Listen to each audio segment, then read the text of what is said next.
You have a face. Two eyes, a rounded forehead, a chin that juts forward slightly beneath your mouth. You breathe through a nose that points downward. You speak in full sentences. You feel grief, curiosity, and boredom. You lie awake at night wondering about things that don't affect your survival at all. These are not small details. Every single one of them took millions of years to arrive. So who were the first humans? Not who your history teacher meant, not the Greeks, not the Mesopotamians, not the Egyptians. Go back further, much further, past every civilization, every city, every field of wheat, past the invention of fire, past the first stone tool. Keep going. The answer is stranger than you probably expect. For most of human history, the question itself didn't exist. There was no moment when a creature looked at its children and said, "We are something new." Evolution doesn't work that way, it works in fractions. Microscopic changes across thousands of generations, invisible to the individuals living through them.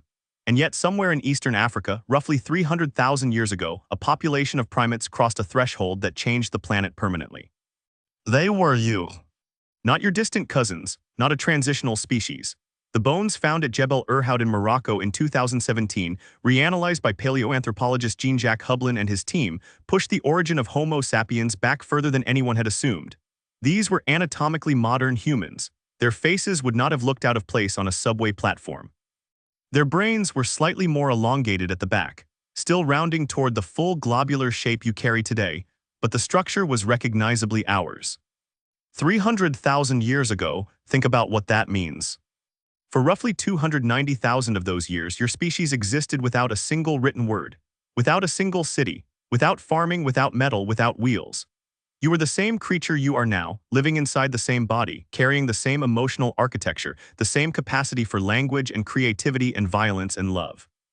And for almost the entirety of your species' existence, you lived in small bands of roughly 25 to 50 people, moving across a landscape that was trying to kill you. But here is the first twist.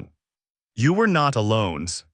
When your ancestors walked out of Africa roughly 60,000 to 70,000 years ago, based on the genetic and fossil records synthesized by researchers like Svante Pääbo at the Max Planck Institute for Evolutionary Anthropology, they encountered other humans, not primitive cave monsters, not knuckle-dragging ape men, other people.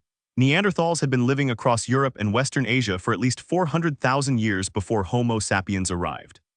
Denisovans, a species we only formally identified in 2010 from a single finger bone found in Denisova cave in Siberia, had spread across Asia. There was likely at least one other unidentified archaic population your ancestors encountered in Africa before they ever left the continent. You interbred with them.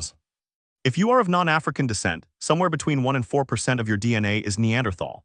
If your ancestry traces to parts of Southeast Asia or Oceania, you carry Denisovan DNA. These are not distant evolutionary memories. These are genes actively present in your body right now, some of them helping your immune system recognize pathogens, some of them linked to your ability to process certain foods, some of them influencing your susceptibility to disease. The first humans were not one clean line, they were a tangle. So what did these first humans actually look like? The stereotype of the hunched, slack-jawed caveman is one of the most persistent and damaging myths in all of popular science. The evidence says the opposite. Skeletal analysis of early Homo sapiens shows people who were, on average, taller and more muscular than most humans alive today. The demands of a life spent walking 10 to 15 kilometers a day, carrying loads, climbing, hunting, and hauling large game built bodies that modern endurance athletes would envy. Their teeth were worn down from a diet that required serious chewing, nuts, raw tubers, dried meat, fibrous plants. Their hands were calloused in ways that reveal decades of tool use. Their bones show healed injuries, broken ribs, fractured arms, damage consistent with close contact hunting of large animals. These were not fragile creatures on the edge of extinction, they were specialists. They made tools sophisticated enough to require planning multiple steps in advance. At Blombos Cave in South Africa, one of the most important archaeological sites in the world, researchers found ochre processing kits, engraved geometric patterns, and shell beads used as jewelry dating to roughly 75,000 years ago. This is not the behavior of an animal. This is symbolic thought. This is a mind that can imagine how something looks from another person's perspective, that can attach meaning to an object beyond its physical function. Your ancestors were making art before they left Africa. But survival was not guaranteed. There is compelling genetic evidence suggesting that at some point between 70,000 and 100,000 years ago, the entire human population may have crashed to as few as 10,000 individuals, possibly triggered by the eruption of the Toba supervolcano in what is now Sumatra, which some researchers believe caused a volcanic winter lasting years. That is not a confirmed extinction bottleneck. The toba catastrophe theory remains debated. But the genetic diversity of all humans alive today is strikingly low compared to what you would expect from a species 300,000 years old. Something narrowed us. Something almost ended us. And then something changed. Let's reconstruct a night somewhere in eastern Africa approximately 70,000 years ago. A group of perhaps 30 people is camped in the shelter of a granite overhang.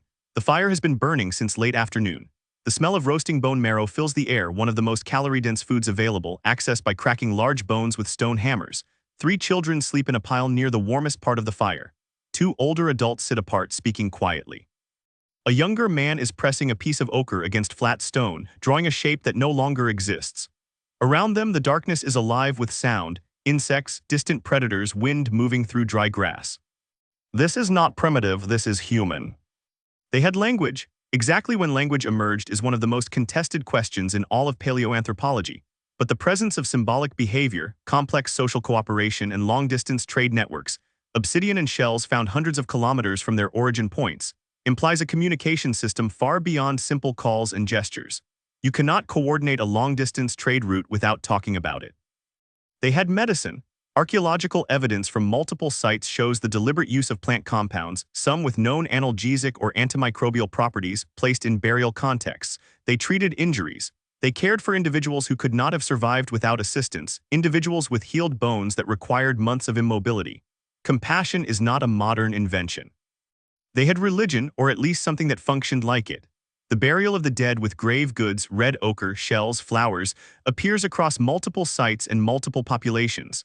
Something about the idea of what happens after death was important enough to spend resources on, important enough to perform a ritual over a body. These were the first humans, not the first smart ones, not the first ones capable of culture. The first ones who were, in every meaningful biological and behavioral sense, you. And here is the final reframe. You think of ancient humans as the beginning of something, the rough draft, the beta version. But the archaeological and genetic record suggests something more unsettling. For the first 250,000 years of your species' existence, humans lived in balance with their environment so complete that they left almost no permanent mark on the planet. It is only in the last 10,000 years, after the invention of agriculture, after the rise of cities, after the acceleration of everything, that humans began reshaping the Earth at a scale visible from space. The first humans were not primitive, they were the stable version. You are the experiment.